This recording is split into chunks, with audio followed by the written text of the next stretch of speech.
Hey, what's up guys? Everything Apple Pro here, and today we're doing a camera test with the new Samsung Galaxy S20 Ultra and my modified iPhone 11 Pro. You're going to be seeing that square machined housing. Do not confuse that with the iPhone 12 Pro. I'm not from the future. But today I just wanted to check out the majestic Samsung Galaxy S20 Ultra and its glorious, huge platter of a camera. It's awesome. I don't care how it looks. I want it to perform. And in this video, let's test the best and biggest camera sensor on the market right now, 108 megapixels. We'll be doing a variety of tests. So the majority of this video will be filmed in 4K 60, front and rear. If I'm filming in anything else, I'll mention it in the video.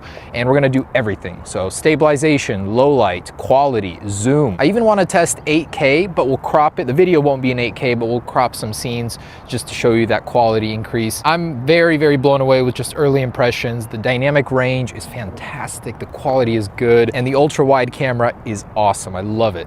So Samsung did so good with this release. Let's put it to the test against the iPhone 11 Pro Max. And yes, the Galaxy S20 Ultra is really not competing with the 11 Pro Max. It's surpassed it already in the numbers. But let's see if the iPhone can keep up anyways. This is my friend. So he's gonna be helping me out with some of the tests, Philip too. And let's start with this beautiful machine. So what I hate about the iPhone software-wise right off the bat is I cannot switch cameras and keep the same video. You have to cut the video, kind of annoying. The software on the Samsung side is already so much better. So here's my baby, and she's looking so gorgeous on this sunny day. What I love on the Galaxy S20 Ultra is you get a full screen view. The entire thing is a view. And going to 0.5 on both, notice what a crazy view you get. It's like a window into this world. The iPhone one is cropped. I think Apple can do better here, but just visually, the Galaxy looks so much better. As usual, Samsung's looking vibrant, beautiful. The colors are a little bit more muted on the iPhone, but I'll wait until we bring this on the computer before I pass judgment. All right, in ultra wide, let's walk around. Let's see stabilization. Now, this baby got fixed up by Backyard Boys, Tim. I'll drop a link down below. Just want to say thank you, man. You have done me great justice. She's beautiful. Now, as far as capturing in the same angle, both are pretty close here. Looking really, really good. It's a beautiful sunny day. All right, so stabilization test in 4K 60. And it is on a handheld rig, so it may vary a little bit versus actually holding the phones. But I'm pretty impressed with both. This is one place where smartphones have actually gotten very good in the last few years. All right, so next, let's just do some general quality tests taken around my hometown city. And this is being recorded in 4K 60 frames per second. So using the standard wide angle lens, I'd say the stabilization is solid on both. I saw nothing wrong with either one. Very smooth, you know, there's really no complaints here. So panning shots, everything checked out. I actually prefer 4K 60. Most people will be recording in 4K 30, but the panning shots are much smoother. And the quality that we get nowadays on smartphones, it's absolutely stunning, just top notch, no complaints here. The only difference that I personally can see in a very well-lit environment is the colors. So the colors will vary, the contrast ratio, just the settings that Samsung or Apple applies to the camera will be different. Some people will prefer the Samsung, some people will prefer the iPhone one, but both qualities do check out. Just the detail, especially if you're doing some cropping, you want to be recording in 4K minimum. And oh boy, wait until we get into the 8K stuff here in just a second. But overall, looks fantastic, very detailed. The colors on some objects will be a little bit more contrasted on the iPhone. Sometimes the more green colors can be contrasted more on the Samsung, but it's solid, and the stabilization was good, so no complaints. Okay, and the zoom test. So this is where the Galaxy S20 Ultra excels with its new space zoom, which can zoom up to 100 times with the assistance of digital zoom. Is it all marketing or is it true? So this is the standard view, and then zooming in about 30 times, which is still respectable, but you can make out the details. I was actually very pleasantly surprised that the Galaxy S20 Ultra did well here. Now starting with standard, 0.5, then standard, then 2 times, 4 times, and then going to 10 times, 30 times, and from there 100 times. Look at that. That's actually quite impressive. I like being able to do that with the lens. Same thing again, so 0.5 times, and then 1 times, 2 times, 4 times, 10 times, 30 times, and 100 times. Notice the text.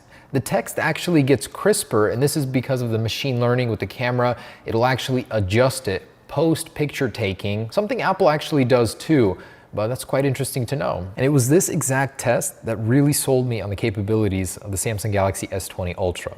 I was always a little skeptical of the 8K if it was actually natively recording it, but here it's very clear that the 108 megapixels are real and they make a huge difference.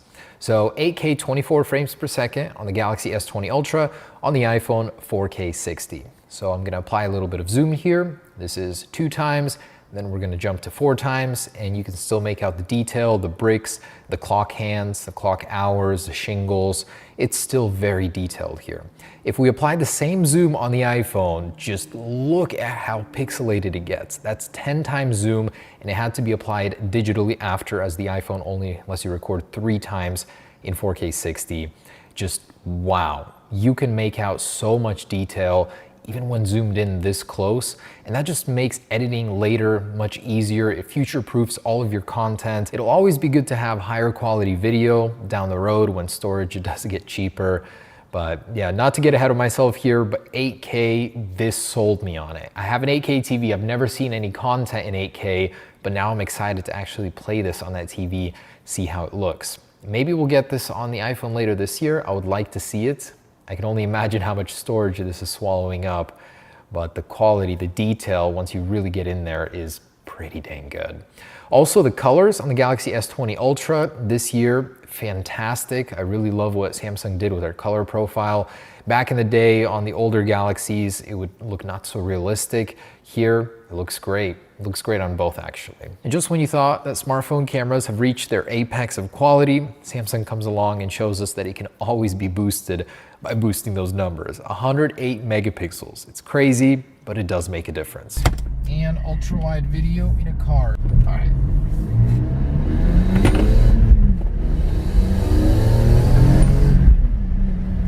Private drive. Gotta say, I'm pretty dang impressed with the S20 Ultra. I'm gonna consider using it for my daily. Damn, I love this car. I think this is one of the most beautiful cars ever made, and it's so affordable. This is in the ultra-wide lens, 4K. Notice the noise. So the iPhone does a lot of smoothing. I'm just sitting here editing, and in this darker environment, the iPhone, I mean, it looks better, but it's all software. Both struggle with the ultra-wide, which has not matured enough to look good in low-light environments. Just a quick test outside. So this is on my deck. It's pretty much pitch black outside. We've got some lights set up, and I want to do a test of noise. So far, indoors, it seemed like the iPhone did better in low light, but the Galaxy S20 should theoretically do better. It does have a wider aperture. Let's see how that looks on the computer. Both do look great. Let me know down below in the description which one you think looks better in low light. Let's do some audio zoom. This is with cars outside. It's enabled by default on the Galaxy S20 Ultra. Let's see if you can hear me any better versus the iPhone 11 Pro Max from about 10 feet away, 10, 12 feet. All right. And switching over to the selfie camera. So on the S20 Ultra, we have a 40 megapixel shooter with a 2.2 aperture. On the 11 Pro Max, a 12 megapixel shooter with the same aperture. And these are pretty close, although the color temperature on the S20 Ultra, for some reason, is very blue, washed out. And the iPhone applies excessive smoothing to try and fix the noise. I'd say the S20 Ultra is the sharper one here. Color-wise, the iPhone looks more accurate to me. And low light for the rear camera in varying stages of lighting. The S20 Ultra is using the 108 megapixel shooter with an aperture of 2.2. The iPhone, a 12 megapixel. That's just funny comparing those sizes. There's such a big disparity now with a 2.2 aperture. The big difference here is the pixel sizes. On the Galaxy, because there are more, they're smaller, and you're getting a 0.8 micrometer pixel in length versus the iPhone's 1.4. Bigger pixels means the sensor captures more light, although the Samsung compensates with this thing called pixel binning, where it combines 9 pixels into one. I gotta say, both look great. There is a difference here in color temperature, but detail-wise, the S20 Ultra is picking up more detail in the very same environment. So as far as low light goes, Gotta give it to the S20 Ultra. They're just more advanced, further ahead than Apple. And I personally do prefer the Galaxy S20 Ultra in the low light situations, both the selfie and the rear cam. It's not as big of a difference as you would think, but the quality certainly is leaning in favor of the Galaxy S20 Ultra. So there it is, guys, a few days of testing with the S20 Ultra versus the iPhone 11 Pro Max. Let me know your thoughts down below, which one you would prefer and which one you thought was better in which scene. Personally, I think both are great. The iPhone 11 Pro is the best iPhone camera ever. It's only gonna keep getting better, but the S20 Ultra does have that leading edge right now. Thanks so much for watching, guys. Stay tuned for more S20 videos. Peace.